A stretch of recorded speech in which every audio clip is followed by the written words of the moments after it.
नमस्कार, मैं हूं आपके साथ मयंक। देखिए आज 14 अप्रैल है और एक बड़ी खबर आ रही है इस वक्त की हॉर्मूज से जुड़ी हुई। और खबर यह है कि आज रात तक ये माना जा रहा है कि एक बड़ा प्लान तैयार हो सकता है चीन, रूस और ईरान के बीच की। आखिर डोनाल्ड ट्रंप ने जो ब्लॉकेट कर रखा है हॉर्मूज का, उसको कैसे जवाब दिया जाए। देखिए दो तीन बेहद अहम डेवलपमेंट है जो इस समय सामने आ रहे हैं। पहली खबर यह है कि रूस के विदेश मंत्री लावरोव इस समय चीन में हैं।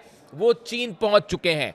उनकी चीन के विदेश मंत्री वांग यी से मुलाकात हो रही है और बताया जा रहा है चीन के तमाम बड़े सुरक्षा एक्सपर्ट्स के साथ रूस के विदेश मंत्री की बैठक होनी है और आज रात को एक बड़ा प्लान तैयार किया जाएगा। उसके बाद ईरान से बात की जाएगी और ईरान को इसकी जानकारी दी जाएगी।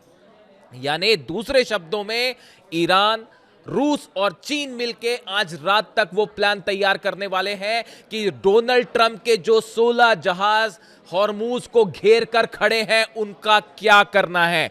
क्या मामला यहां से समंदर में एक बड़ी जंग की तरफ बढ़ सकता है या डोनाल्ड ट्रंप पीछे हटेंगे। बस ये दो ही तरीके हैं। देखिए इस वक्त हालात ये हैं कि जो डोनाल्ड ट्रंप ने ब्लॉकेड कर रखा है ओमान की खाड़ी में, अरब सागर में जो डिस्ट्रॉयर्स खड़े हैं डोनाल्ड ट्रंप के, उसको लेकर चीन की तरफ से सीधा सीधा धमकी आ गई है।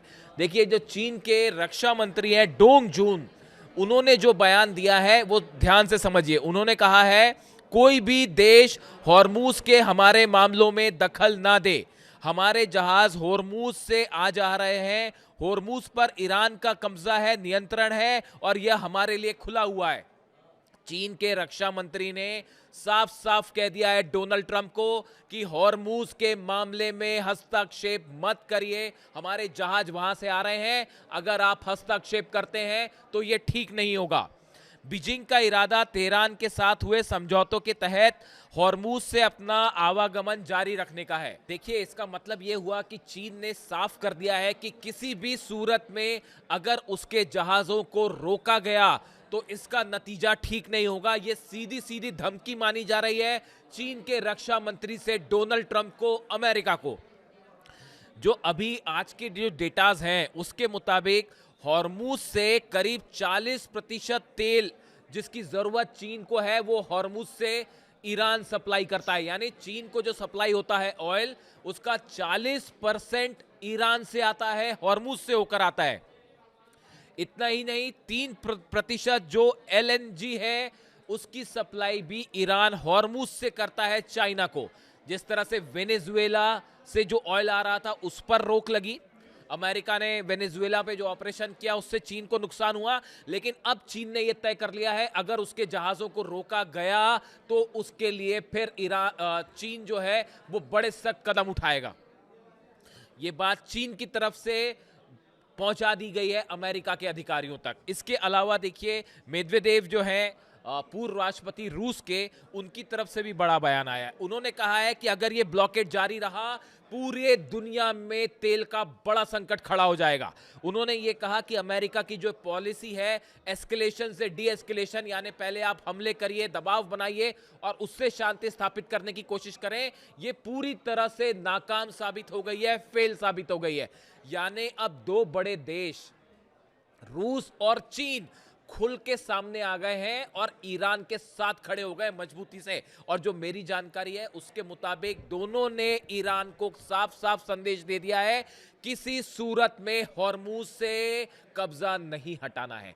यानी अब हॉर्मूज जो है पूरी तरह से ईरान के कब्जे में रहेगा। ये बात चीन ने खुले तौर पे कर दी है और ये बात अब रूस ने भी कह दी है। और जो लावरोव की यात्रा है वो इस दौर में हो रही है जब ये ब्लॉकेट करके अमेरिका खड़ा हुआ है। अब इसका नतीजा देखिए क्या हुआ है। इसके नतीजा ये हुआ है कि नए बयान सामने आ गए हैं डोनाल्ड ट्रंप के कि ईरान फिर से बातचीत करना चाहता है। हालात ये हैं कि रूस, चीन और ईरान ने मिलकर डोनाल्ड ट्रंप को घुटने पे ला दिया है।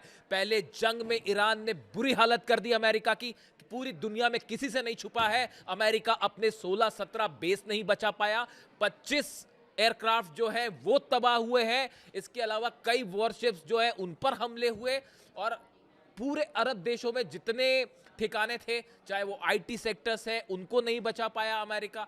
जितने तेल के ठिकाने थे उन पर हमले हुए, रिफाइनरीज पर हमले हुए, पूरी दुनिया ईरान की मिसाइलों का दम देखती रही और डोनाल्ड ट्रंप कुछ नहीं कर पाए। देखिए, बड़ा झटका है पूरे मिडिल ईस्ट में अमेरिका के लिए।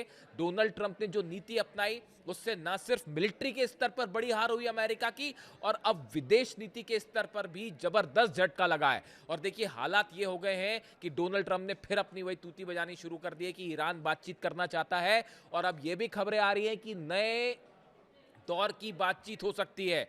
और यह भी सुनने में आ रहा है कि पाकिस्तान में भी बातचीत हो सकती है, बैठक हो सकती है, तुर्की में भी बैठक हो सकती है, और जिनेवा का भी नाम आ रहा है। यानी 3 नए लोकेशन सामने आ गए हैं। संभवतः पाकिस्तान में हो, इस तरह की बात है। तुर्की भी है, एक नई लिस्ट, इस तरह की खबरें आप देख लें। लेकिन मैं आपको फिर से एक बात बताना चाह रहा हूं। देखिए, IRGC के जो चीफ हैं, ईरान की सेना के जो चीफ हैं अहमद वाहिदी, इनकी तरफ से बयान आया है कि वो इस बात के पक्ष में नहीं है कि अब अमेरिका से फिर से बातचीत की जाए।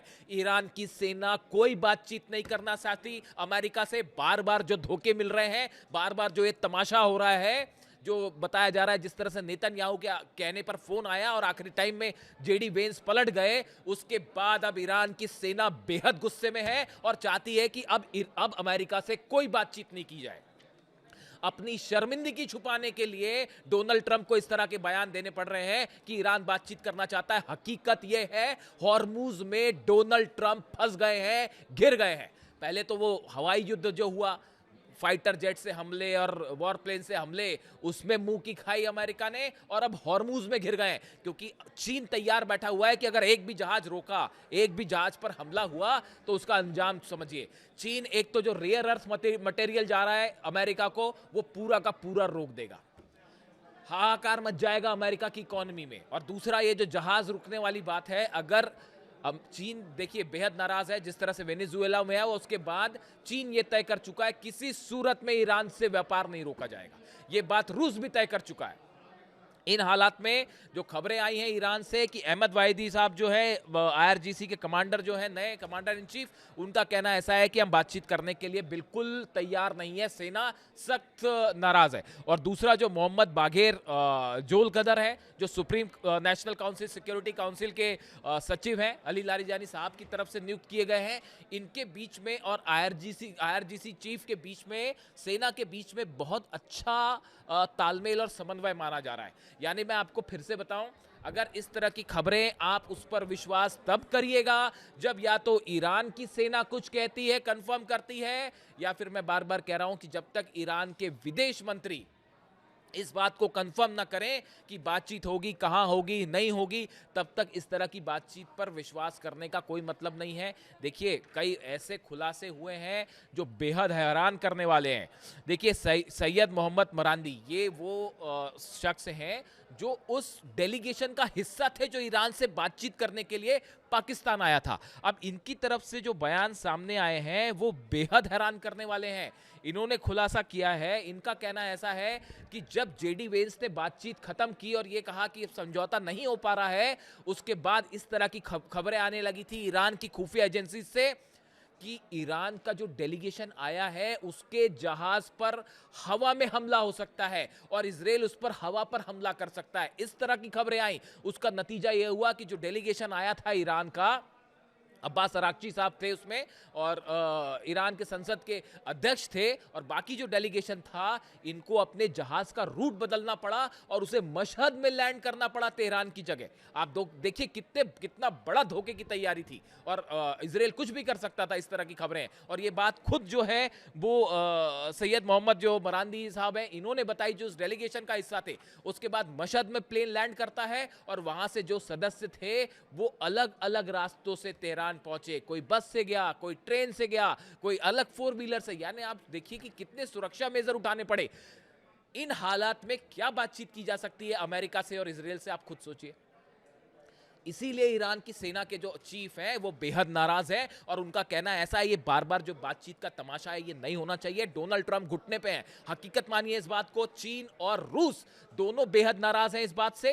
पूरी दुनिया की इकोनॉमी प्रभावित होगी। जिस तरह से ब्लॉकेट करके खड़े हैं डोनाल्ड ट्रंप की, ये हिम्मत नहीं है कि अमेरिका की ईरान के जहाजों पर हमला करें। मैं आपको कल सुबह बताऊंगा कि ईरान ने क्या तैयारी कर रखी है। अगर डोनाल्ड ट्रंप की तरफ के जहाजों से एक भी हमला होता है तो उसका नतीजा क्या होगा, और एक झटके में डोनाल्ड ट्रंप के जो 16 के 16 जहाज है वो मुश्किल में पड़ जाएंगे। इसके बारे में मैं कल सुबह खुलासा करूंगा, लेकिन अभी हालात यह है कि ईरान की सेना बेहद गुस्से में है। 10 लाख सैनिक रवाना हो चुके हैं हॉर्मुज के आसपास के पूरे इलाकों में, और डोनाल्ड ट्रंप, चीन और रूस और ईरान ने मिलकर घेर लिया है हॉर्मुज में। और नतीजा अब यह है उसका कि आज रात तक एक बड़ा प्लान ये तीनों देश मिलकर तैयार कर सकते हैं कि कैसे डोनाल्ड ट्रंप को यहां से वापस हटाया जाए।